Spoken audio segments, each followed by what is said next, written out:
माननीय सदस्य श्री आदित्य यादव जी।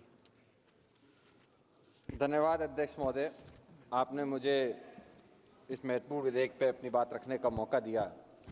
मैं सर्वप्रथम अध्यक्ष महोदय अपने पार्टी के नेता आदरणीय अखिलेश यादव जी का धन्यवाद दूंगा कि इतने महत्वपूर्ण विधेयक पे मुझे अपनी बात रखने का मौका दिया गया है। कुछ तो सस्ता लो, सब बढ़िया लो, इसमें क्या खास बात है? थोड़े में ज्यादा स्वाद, यही तो है इसकी खास बात।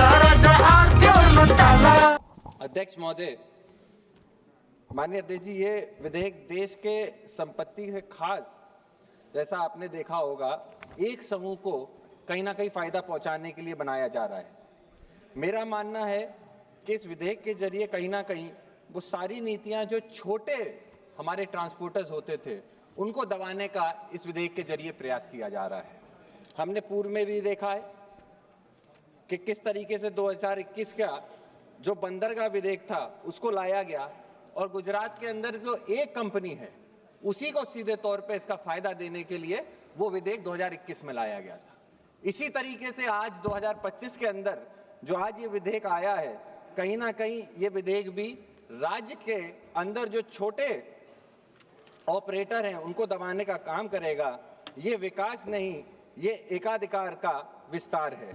अध्यक्ष महोदय, इस विधेयक के जरिए कहीं ना कहीं मोनोपोली का भी संभावना दिखाई देती है। जैसा कि 2014 से 2024 तक सिर्फ एक समूह को पूरे बंदरगाह का ट्रांसपोर्टेशन का काम, कार्गो का काम दिया गया। उसका परिणाम ये था कि जहां पे 14 बंदरगाह एक ही समूह के पास देश भर के आते हैं। अभी हमसे पूर्व में वक्ता अपनी बात जब रख रहे थे तो इस बात को उन्होंने कहा कि हमारे देश के बंदरगाह टॉप नंबर पे आते हैं। मैं पूछना चाहूंगा, इन बंदरगाहों में से कौन सा बंदरगाह ऐसा है जो सरकार के नियंत्रण में आता है? वो बंदरगाह खास करके जो निजी हाथों में चले गए हैं, जो बड़े व्यापारियों के और एक खास करके एक ग्रुप के पास चले गए, ये वो सारे बंदरगाह हैं जिनको आप टॉप लिस्ट में रख रहे हैं, लेकिन सरकारी एक भी बंदरगाह नहीं है। साथ ही साथ निजीकरण की तरफ बढ़ते हुए जिस तरीके से शिपिंग को, पोर्ट को ले जाया जा रहा है, हमने देखा है कि किस तरीके से आप लोगों ने जो कर का शेयर था, जो कभी 54% हुआ करता था, उसको घटाकर आज 45% पे लाया गया है। इससे सरकार को हजारों करोड़ का नुकसान हो रहा है, लेकिन फायदा सिर्फ एक पूंजीपति को दिया जा रहा है। अध्यक्ष महोदय, मैं आपसे बोलना चाहूंगा कि इस विधेयक के जरिए कृषि के क्षेत्र में भी कई सारी ऐसी वस्तुएं हैं जिनका एक्सपोर्ट और इंपोर्ट का काम होगा।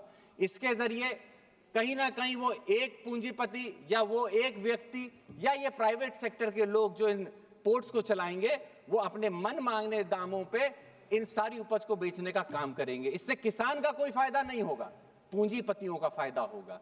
इसीलिए मैं अनुरोध करना चाहता हूं कि इस विधेयक को हम यहीं रद्द करें और एक नया विधेयक लाने का प्रयास करें, जिससे आने वाले समय में हमारे जो छोटे व्यापारी हैं, मध्यम वर्ग के व्यापारी हैं, जो किसान हैं, जो इस देश की सबसे बड़ी आप कह सकते हैं आत्मा इस देश की हैं, अगर हम उन लोगों की बात को सुनेंगे और इस विधेयक के अंदर प्रयास करेंगे कि उनके समन्वय बना के उनके जो बिंदु है उनको लेके आया जाए, तो मैं समझता हूं ये विधेयक कहीं ना कहीं इस लोकतंत्र के लिए अच्छा साबित होगा। अध्यक्ष महोदय, मैं आपसे अनुरोध यही करूंगा कि आने वाले समय में प्रयास ये किया जाए कि ट्रांसपेरेंसी रखी जाए, मोनोपोली प्राइवेट सेक्टर की खत्म होनी चाहिए, शिपिंग सेक्टर के सरकारी रोजगार खत्म होते चले जा रहे हैं, हमें इस पे भी ध्यान देना होगा।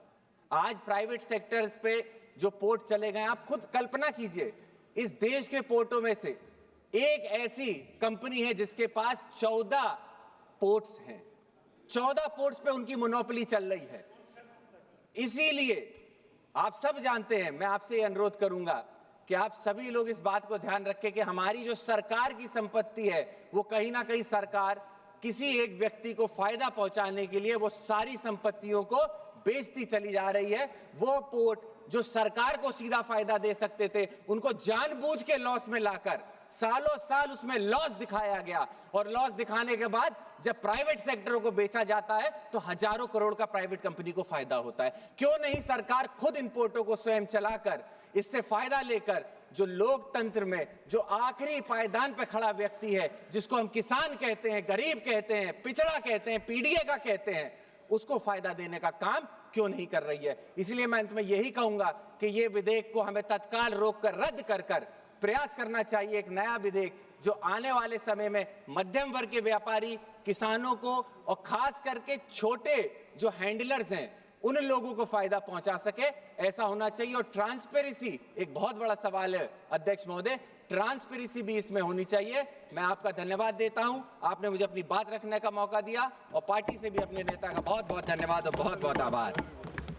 थोड़े में ज्यादा स्वाद, यही तो है इसकी खास बात। वाओ मम्मा, क्या स्वाद है। अरे मेरे राजा, सबका राजा आर प्योर मसाला।